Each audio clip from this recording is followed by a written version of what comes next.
Have you ever wondered why in Generation 2 that there is only one place in the whole of Johto and Kanto that you can breed Pokemon? I can tell you why, but I warn you, you may not like what you hear, especially if you feel particularly attuned to the suffering of animals in our own world. A lot of emphasis was put on Team Rocket's little science experiment at the Lake of Rage, and soon after that their little takeover of the radio tower. When all the while they had already set up a much larger but more secretive operation. You see, the daycare man and his wife were not the first to discover that Pokemon laid eggs. This was first the discovery of a lowly rocket grunt who was in charge of looking after the captured Ditto.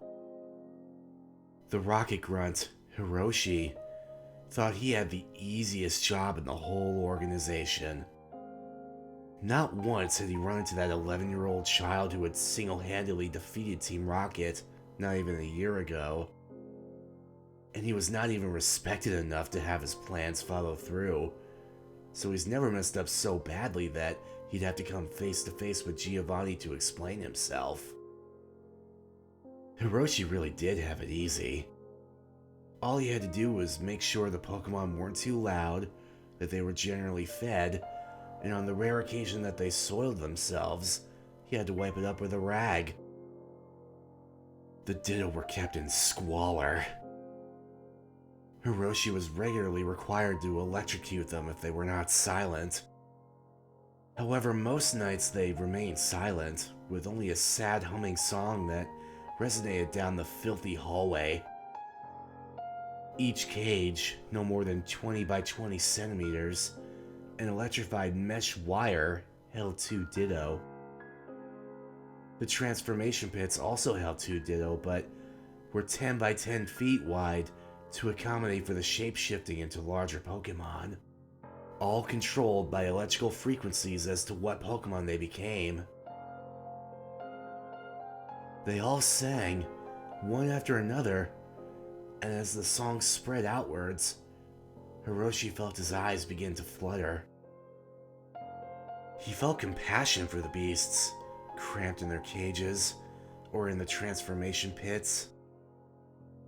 Besides, the song wasn't unpleasant to listen to, but falling asleep on guard duty was a surefire way for things to go wrong.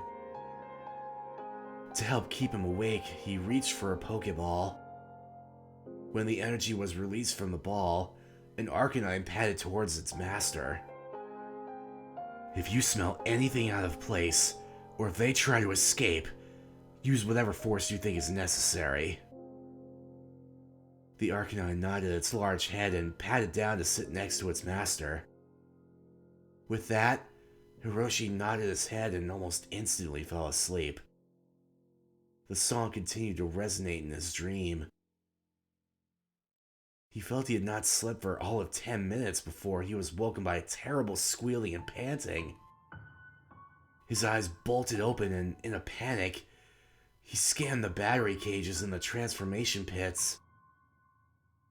The song had died down, and in its place was a horrible screeching noise, as if all of the Ditto began to panic at once. Hiroshi had only a split second to run to the lever and flip it down before several sparking bolts seared through the wires, causing a high squeal from the confined Ditto before they knew to be silent once more. But still, the whimpering and hushed language continued between them as they shuddered in their cages. The panting continued. Hiroshi stepped slowly along the aisle, looking inside each single cage. The Dittos stared back at him with an expression of pure fear as they shook from cold and hunger. It was in the first transformation pit that he found his Arcanine, panting. Under him was one of the transformed Ditto, in a shape that Hiroshi did not recognize. It was dog-shaped, but was black with white horns from its head and a long whipping tail. The Ditto dog panted helplessly while under the Arcanine. The searing pain of a forced transformation into an unfamiliar shape confused and distressed it. Arcanine gave a long, loud yelp before dismounting the Ditto dog and padding back towards Hiroshi, jumping the fence with ease. Hiroshi himself was in shock as he watched the Pokemon shape in front of him. He had never seen anything like it before. The Ditto shape looked sickly. Many of the bones that would have been internal showed on the outside of the dog-like body. It panted again before collapsing. Hiroshi shook his head and ushered his Pokemon away. Such strange things were not uncommon to see with the transformation pit Dittos. Sometimes with the different currents, the Ditto changed shape into structures they had never seen before.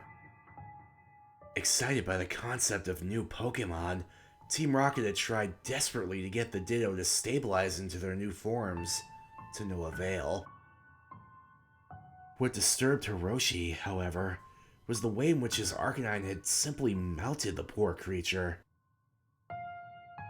In the weeks that followed, Hiroshi had taken care not to release any of his Pokemon from their balls while he was on Ditto duty.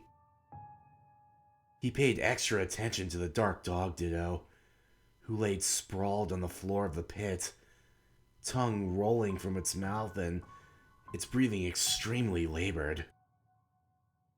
A lack of food, water, and cleanliness making it look even worse than it had already. Hiroshi smirked a little. You get the look of a doomed hound. The dog Ditto looked up to him and shakily stood on its 4 legs. What happened next astounded and scared Hiroshi for the rest of his days. The Ditto dog scrunched up its face and howled in pain, causing the caged Ditto to again scream with terror. Hiroshi ran to get one of the Poké Doctors, thinking that the Ditto was dying. Now that would be an offense to face Giovanni with.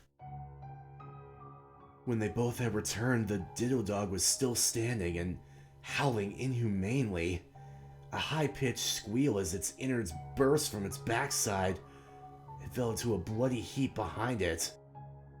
A large, solid mass among the awful debris. The doctor jumped into the pen immediately, but the Ditto dog had already begun to dissolve, burst into a pinkish gelatinous goop, and then it began to shrink until it was nothing but liquid. The Ditto had expired, but still left on the dirt of the pit was the offal and the large mass. The doctor sifted through the offal and picked up the mass. To his surprise, it was steady in his hands. He held it up to Hiroshi. It was an egg. The egg was monitored for days on end by scientists and Hiroshi, who took a personal interest in his big discovery, until all at once the news spread in the department that the egg was hatching.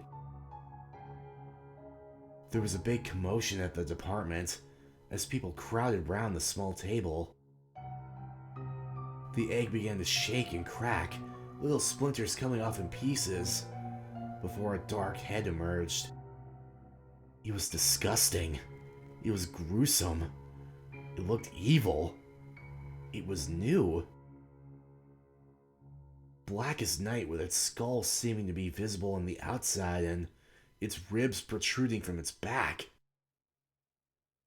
It was perfect. Hiroshi stepped forward, parting the crowd, his mind swimming with opportunities. If this Pokemon lived, thrived, and reproduced, then he had successfully achieved by accident what the scientists had been trying to do since the Ditto were captured. He had created a new Pokemon.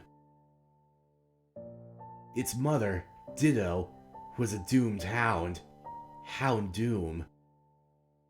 This is our hound, Houndour. The scientists nodded softly in agreement, all astounded by the events which happened before them. Hiroshi was presented before Giovanni with the Houndour, and was promptly put in charge of the Ditto evolution project. For the next 2 years, Hiroshi studied the Ditto in the pits, forcing them into strange and grotesque shapes with the aid of the electrical current, and then forcing them to breed with the male gender of a similar-looking Pokemon. He managed to do this successfully with at least 100 different variations of the Ditto. All of them managed to give birth to eggs. Some eggs never hatched, some eggs hatched and the Pokemon died within a few days, and some eggs hatched but the offspring were infertile or simply never evolved, but there were many where the eggs hatched and, just like Houndour, managed to successfully evolve and rebreed. After this was successful, they even tried it with Pokemon they already knew. Pikachu Dittos had strange mini-Chew babies. Magmar Dittos had even stranger mini-Mar babies. The discovery was outstanding, but tragic, as none of these offspring lived very long after their mother Ditto had expired. This led to the development of better medical care, and gradually the Ditto could sustain more than one offspring in their lifespan, but still, the babies did not thrive. This continued for many years until the word of mouth began to travel, with wealthy Pokemon collectors sporting brand new types of Pokemon. The Ditto, their eggs, and their babies were all mysteriously released one night, and Hiroshi was found dead in the labs, his body charred beyond recognition through visual means alone. Whether this was a revolt from the tortured Ditto who just so happened to escape, or whether Pokemon activists managed to infiltrate and release the Pokemon themselves, is unknown. It was several years afterwards, when many of these new species had begun to thrive in the regions of Johto and Kanto, that an old couple living just outside of Goldenrod City came home to a rather shocking discovery. A large, soft egg nestled between two Pokemon that they were looking after. Team Rocket continued the project, however, with whatever Ditto they could find. Still, to this day, they are trying to manipulate them. And with a bigger gene pool than ever before, there is no end to the mutations that they can force on those poor battery Dittos.